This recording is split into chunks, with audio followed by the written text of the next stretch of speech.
오늘은 한계를 넘을 때 역사가 임한다. 한계를 넘을 때 역사가 임한다라는 제목으로 함께 말씀 나누도록 하겠습니다.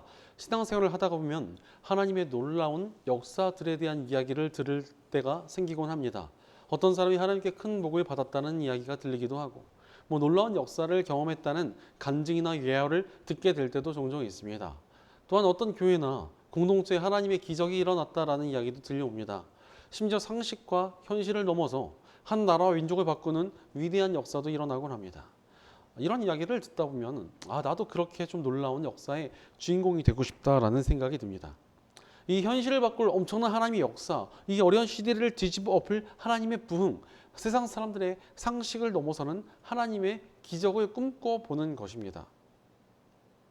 하지만 안타까운 사실은 그런 엄청난 역사들이 쉽게 나타나지 않는다는 것에 있습니다. 하나님께서 내 삶에 정말 놀라운 일을 이뤄가실 것을 기대해 보기도 하지만 그 기대가 그냥 실망으로 끝날 때가 적지 않습니다. 그러다 보니까 왜 내게는 엄청난 역사가 일어나지 않고 왜 획기적인 변화가 나타나지 않는지 답답해집니다. 또한 왜 이 시대에는 하나님의 놀라운 일들이 일어나지 않는 것인지에 대한 의문도 생깁니다. 그러니 왠지 하나님께 섭섭한 마음도 들고 점점 더 하나님께 의지하지 않습니다. 그러면서 믿음 대신 세상의 능력을 구하고 다른 길을 찾아보는 것입니다. 그러니 점점 더 하나님의 역사와는 멀어지게 되어 버립니다. 그렇다면 대체 어떻게 해야 하나님의 역사가 나타날 수 있는 것입니까? 바로 한계를 뛰어넘을 때 하나님의 역사가 나타납니다. 하나님의 위대한 역사가 나타났을 때 아무런 바탕도 없이 그런 일이 일어난 것이 아니었습니다. 부흥이 일어나고 한 민족이 변화되며 믿음 안에서 성공적인 기업을 이루는 모든 역사들의 뒤에는 크리스천들의 한계를 뛰어넘는 헌신과 희생과 열정이 있었습니다. 바로 한계를 뛰어넘은 이들을 통해서 하나님의 위대한 역사가 나타났다는 것입니다. 조금만 생각을 해봐도 몸이 건조한 헌신과 열정으로 어떻게 엄청난 역사를 기대할 수 있겠습니까?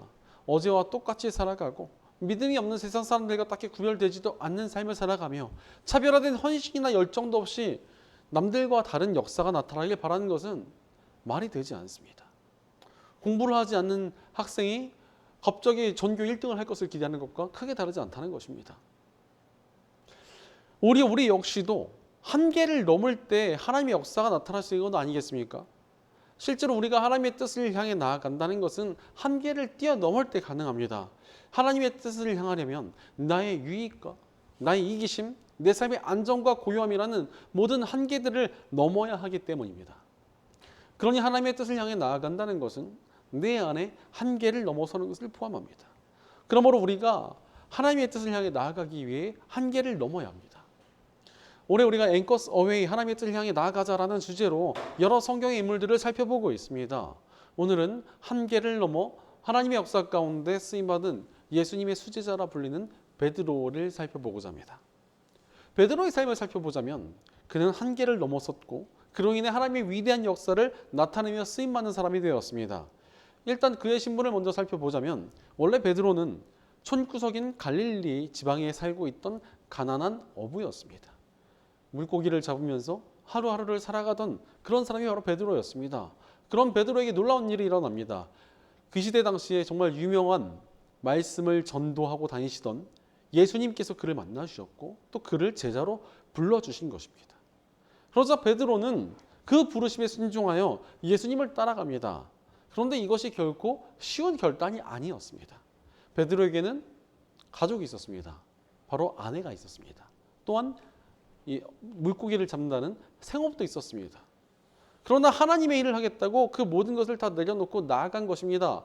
이런 일이 일어나니까 주변의 사람들이 야 잘했다 이렇게 칭찬해 줬습니까? 아니었습니다. 베드로의 장모님은 너무 충격받아가지고 알아 누울 정도로 상처를 받았습니다. 그래도 베드로는 나는 하나님의 일을 하겠다라고 말을 하며 그 길을 묵묵히 따라 나섰습니다. 그야말로 한계를 넘어선 것입니다.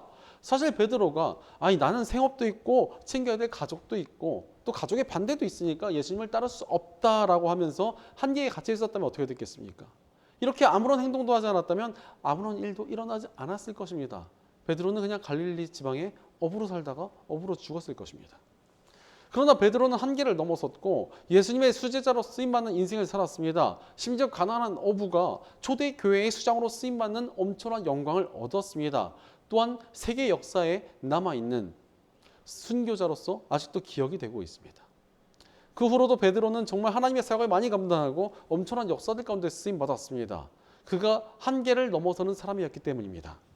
특히 오늘 본문은 베드로가 한계를 뛰어넘었던 중요한 이야기를 다루고 있습니다. 오늘 본문 1절을 보니까 사도들과 유대에 있는 신도들이 이방 사람들도 하나님의 말씀을 받아들였다는 소식을 들었다라고 말씀하십니다. 예수님께서 십자가에 달려 죽으시고 다시 부활하시면 우리를 구원하셨다는 이 복음의 소식이 인류에게 전해졌지만 문제가 하나 있었습니다. 예수님께서 유대인들을 선택하셨고 그들을 통해서 복음을 전해주셨는데 이 유대인들에게 좀 문제가 있었다는 것입니다. 유대인들은 다른 민족들을 이방인이라고 부르면서 그들에게 굉장히 배타적이었습니다. 그러다 보니까 이들은 복음을 자신들만 가지고 있고 이 이방인들에게 복음을 전하지 않았습니다. 그러니 복음이 다른 민족들에게 전해질 수가 없었고 그저 유대인들에게만 머물러 있었던 것입니다. 그때 베드로가 유대인들의 배타성이라는 한계를 깨고 다른 민족에게 복음을 전한 것입니다. 심지어 로마의 장교인 고넬료와 그의 가족들에게 복음을 전했는데 이 사건에 굉장히 중대한 의미가 있습니다. 세계를 지배하고 있던 로마 제국의 고위직들에게도 지금 복음이 통한다는 것이 증명된 것입니다.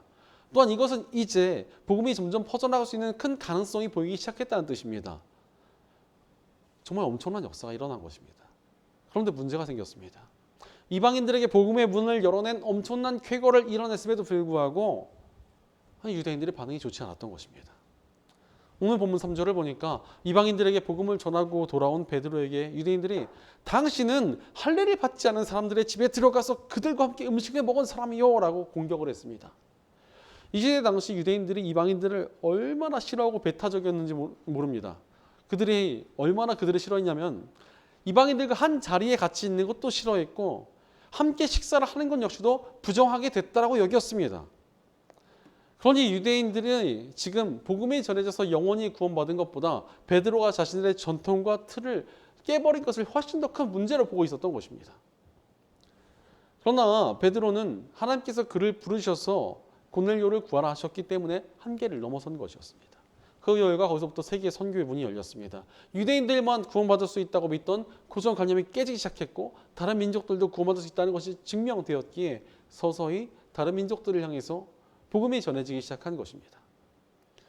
우리 삶에서도 마찬가지입니다. 나는 못합니다. 이보다 더 헌신할 수는 없습니다. 이 정도만 하나님과 교제하면 될 것 같습니다. 이런 식으로 나의 한계를 딱 정해버리면 무슨 역사가 나타나겠습니까? 나의 열정과 헌신 그리고 희생의 한계를 넘어서야 합니다. 그래야 하나님의 역사가 나타날 수 있는 것 아니겠습니까? 지금까지 하나님의 놀라운 역사들은 한계를 넘어선 사람들을 통해서 나타났습니다. 미지의 국가를 향해서 모든 편안함과 익숙함을 내려놓고 선교를 나간 이들을 통해 한민족의 구원을 받고 선교의 문이 열려졌습니다.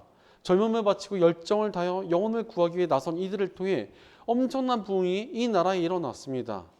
하나님 안에서 헌신하며 자신의 이득을 내려놓은 이들을 통해 믿음의 기업이 세워지고 놀라운 역사들이 나타났습니다. 바로 한계를 넘어선 이들을 통해 지금까지 하나님의 역사는 이루어져 왔습니다. 그러니 우리도 한계를 넘어야 합니다. 그래야 우리를 통해 새로운 하나님의 역사가 일어날 수 있습니다. 그럼에도 불구하고 우리는 한계를 넘지 못하고 머물거릴 때가 굉장히 많습니다. 왜 그렇습니까? 한계를 넘는다는 것이 두렵기 때문에 그렇습니다. 우리는 변화를 두려워하고 불안해합니다. 그러다 보니 한계를 넘어서 뭔가 다른 삶을 사는 것이 걱정이 되고 근심이 되기 때문에 한계를 넘지 못하는 것입니다. 물론 인간이라면 당연히 한계를 넘는 변화가 무섭기 마련입니다. 저도 사실 방황을 하다가 갑자기 믿음을 얻게 되었고 또한 하나님께서 정말 급작스러운 부르심을 주셔서 어쩌다 보니까 신학교에 가게 되었습니다. 정말 숨 쉴 틈 없이 급박하게 하나님께 이끌려서 신학교에 입학을 하게 되었는데 막상 입학할 때가 되니까 너무 두려웠습니다. OT 가기 전날 너무나 걱정이 돼서 잠도 한숨 좀 못 잤습니다. OT에 가서도 와 내가 이렇게 목회자의 삶을 살아갈 수 있을 것인가가 너무 근심이 되어서 거의 잠을 못 자고 헛구역질까지 났습니다. 한계를 넘는다는 것은 두렵고 또 불안한 것이 인간이라면 지극히 당연한 감정이라는 것입니다. 하지만 다행히도 한계를 넘는다는 것은 나의 인간적인 힘만으로 하는 것이 아니었습니다. 뭐 사실 저도 인간적인 힘만으로 했다면 제가 어떻게 또 목회자가 되고 하나님의 일을 할 수 있었겠습니까? 하나님께서 도우셨기에 그래도 또 목회자란 영광스러운 자리를 얻고 그렇게 살아갈 수 있는 것 같습니다. 실제로 우리가 한계를 넘기 위해 나아가면 하나님께서 우리를 도와주십니다. 하나님께서 우리가 한계를 넘도록 이끌어 주신다는 것입니다. 오늘 본문 6절에서 10절에 보면 베드로가 한계를 넘도록 이끌어 가셨던 이야기가 나옵니다. 유대인들은 율법을 굉장히 열심히 지켰는데 그중에서 특히 또 열심히 지켰던 것이 바로 음식에 대한 것이었습니다. 음식에 있어서 부정한 것들이 있었는데 이런 부정한 음식들을 유대인은 철저히 먹질 않았습니다. 뭐 대표적으로 오징어나 돼지도 먹지 않았습니다. 그래서 사실 율법을 지켜야 뭐 구원받는다 이러신 분들은 삼겹살 먹으면 구원 못 받는 겁니다. 율법이 없는 시대에 살고 있으면 얼마나 감사한지 몰라요. 근데 이제 이 베드로는 자기가 철저히 지금까지 부정한 음식들을 절대 먹지 않겠다고 살아왔는데 갑자기 하나님께서 환상을 보여주신 것입니다. 부정한 음식들을 보여주시며 베드로에게 이것들을 먹으라고 명령하셨습니다. 하지만 베드로는 그 명령을 듣고도 저는 그런 부정한 음식을 평생 동안 먹지 않았습니다 라고 말하며 거절합니다. 그러자 갑자기 하나님께서 깨끗하게 하신 것을 속되다고 하지 말아라 라는 음성을 들려주십니다. 게다가 이런 일이 한 번 일어난 것이 아니라 무려 3번이나 반복이 되었습니다. 그 일이 일어난 직후 이방이었던 고넬료가 사람들을 보내어서 복음을 전해달라며 베드로를 초청합니다. 베드로가 이 상황을 보면서 이 환상을 그냥 보여주신 게 아니라 내가 부정하다고 여겼던 이 이방인들에게 나아가서 복음을 전해야 되는구나 라고 느끼게 되고 그는 한계를 넘어서 순종하게 된 것이었습니다. 바로 베드로가 한계를 넘을 수 있도록 하나님께서 그를 인도해 가셨습니다.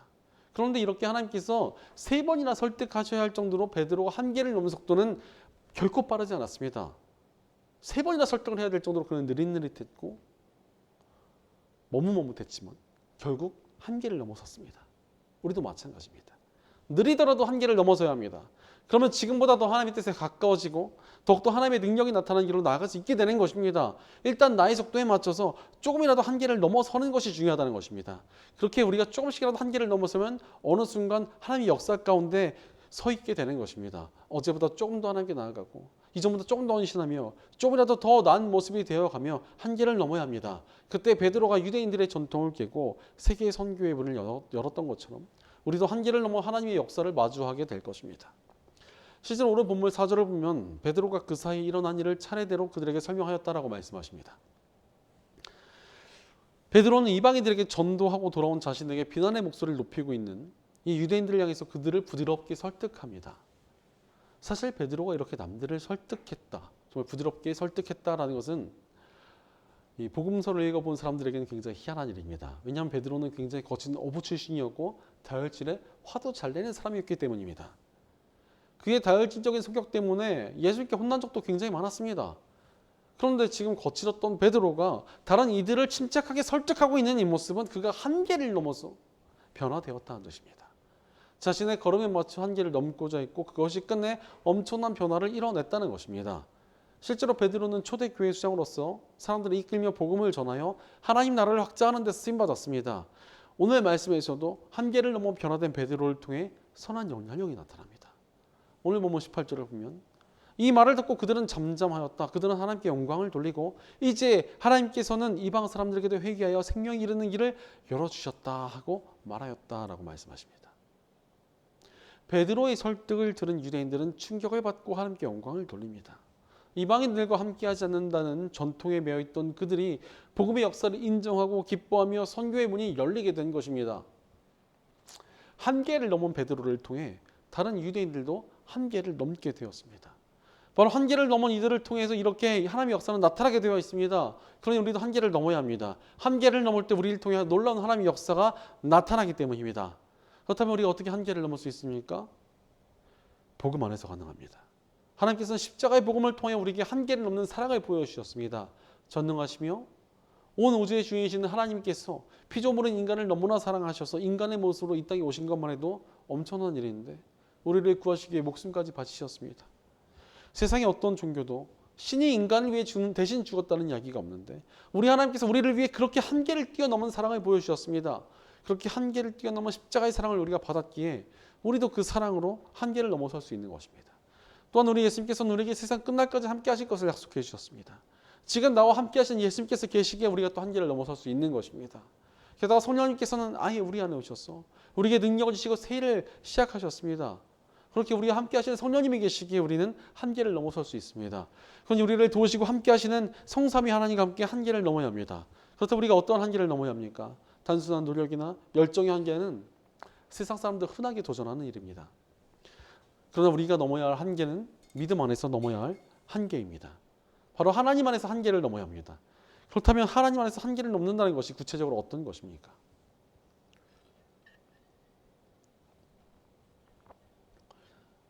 첫째로 하나님의 뜻을 알기 위해 한계를 넘어야 합니다.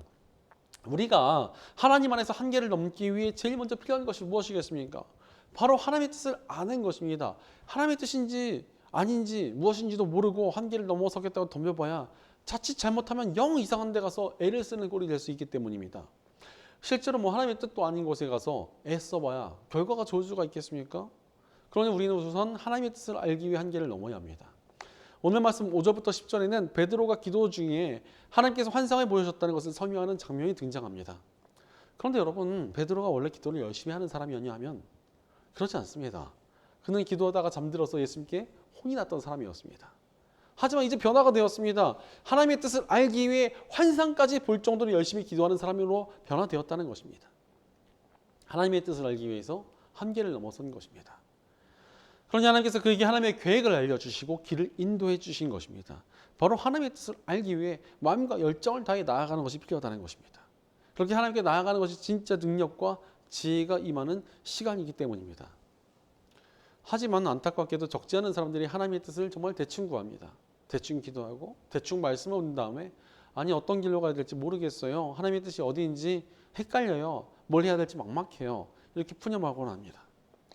사실 하나님의 뜻을 모르겠으면 어떻게 해야 됩니까? 정말 한계를 넘어서 하나님의 뜻을 구해봐야 되지 않겠습니까? 예전에 한 청년이 열심히 살긴 사는데 인생의 길이 풀리지 않고 계속 꼬이기만 했습니다. 관계에 어려움을 만나고 직장도 문제가 많은 곳을 가게 되었으며 본인의 마음이 일단 너무나 괴로웠습니다. 그래서 견디지 못하겠다며 직장도 다 그만둬 버리고 문자 하나만 딱 남긴 채 집을 나가버렸습니다. 그런데 이 청년의 누나가 굉장히 독실한 여장부였습니다. 그래서 친구들에게 수소문해가지고 그 청년을 찾아낸 후에 바로 잡아서 멱살을 잡고 너 지금 기도는 하고 투정을 부리는 거냐? 하나님께 앞길을 여쭤봐야 될 거 아니냐? 그래서 호통을 쳤습니다. 그렇게 혼이 난 청년은 그 말이 맞다며 하나님께 뜻을 구하겠다고 말했습니다. 그러자 그 누나는 너 3일간 금식 기도하며 기도해라. 이렇게 말을 했고 그 청년은 그 말에 순종했습니다. 평생 그렇게까지 기도해 본 적이 없었는데 정말 그렇게 하나님의 뜻을 구해보니까 이 청년이 마음이 편해지더라는 것입니다. 그러고 나서 점점 꼬여있던 문제들이 서서히 풀리기 시작했고 문제가 많은 직장들이 훨씬 더 나은 곳에서 연락이 왔고 하나님의 뜻대로 살 수 있는 길이 서서히 열려지기 시작했습니다. 아니 모든 크리스천들의 삶이 마찬가지입니다. 하나님께 나아가서 하나님의 뜻을 구하며 한계를 넘어야 합니다. 정말 치열하게 말씀 보고 열정적으로 기도했다고 말할 정도로 하나님께 나아가면 아니 하나님께서 왜 우리에게 그분의 뜻을 안 알려주시겠습니까? 반드시 하나님께서 우리에게 길을 열어주실 것입니다. 그러니 하나님의 뜻을 알기 위해 한계를 넘어야 합니다. 한계를 넘어 하나님께 나아가 하나님의 뜻을 깨닫고 하나님의 인도하심 속에서 하나님의 역사를 누리며 살아가는 저 여러분 되시기를 간절히 축원합니다. 둘째로 공동체를 세우기 위해 한계를 넘어야 합니다. 우리 크리스천들이 늘 추구해야 될 삶의 태도가 무엇입니까? 공동체를 세우고 평화를 이루는 것입니다. 아니 가끔 한계를 넘으라고 하니까 남들보다 더 앞서겠다고 경쟁하는 것을 한계를 넘는 것이다 이렇게 생각하시는 분들이 적지 않은 것 같습니다. 한계를 넘어라니까 내가 남들보다 더 노력하고 더 열심히 해서 남들을 앞서야지 이것이 내가 한계를 넘는 것이다 이렇게 생각을 하는 것입니다. 그건 세상 사람들이 하는 한계를 넘는 것이고 물론 그런 것도 중요한 태도라고 생각을 합니다.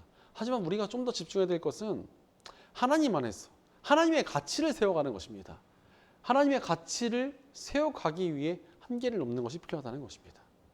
바로 화합과 평화를 이루는 삶을 살아야 된다는 것입니다.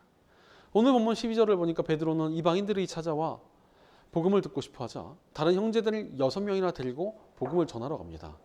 아니 괜히 이렇게 깡패처럼 우르르 몰려간 것이 아니라 베드로가 지금 나름 안배를 해둔 겁니다. 사실 이방인들에게 나아가서 복음을 전하고 나면은 반드시 유대인들이 반대를 할 것이다 라는 것을 예상을 했습니다. 그래서 베드로는 지금 증인의 역할을 할 사람들을 6명을 끌고 간 것입니다. 그리고 그 증인들과 함께 이방인들에게 복음을 전하니까 선한 역사가 나타났다는 것을 그들이 보게 되었고 이것들을 6명이나 봤으니까 또 다른 사람들을 설득시킬 수 있었던 것입니다. 또한 원래 베드로는 화도 잘 내고 다투기도 잘하는 사람이었습니다. 그러나 지금 공동체의 평화를 이루기 위해 한계를 넘어서 사람들을 부드럽게 설득하고자 한 것입니다. 이것이 바로 크리스천들이 가져야 될 태도입니다. 화해의 모습을 가지고 평화를 이루는 모습을 가질 때 복음의 문이 열려지고 하나님의 역사가 나타납니다. 우리가 이렇게 화합과 평화를 이루는 그런 삶을 살아갈 때 또 하나님의 만남의 축복이 나타날 수 있고 하나님께서 붙여지는 사람들이 생길 수 있고 하나님께서 주시는 은혜가 나타날 수 있다는 것입니다. 예전에 어떤 교회에 큰 다툼이 일어났습니다. 처음에 작았던 다툼이 나중에는 온 교회가 두 패로 나뉘어져서 크게 싸우게 된 것이었습니다.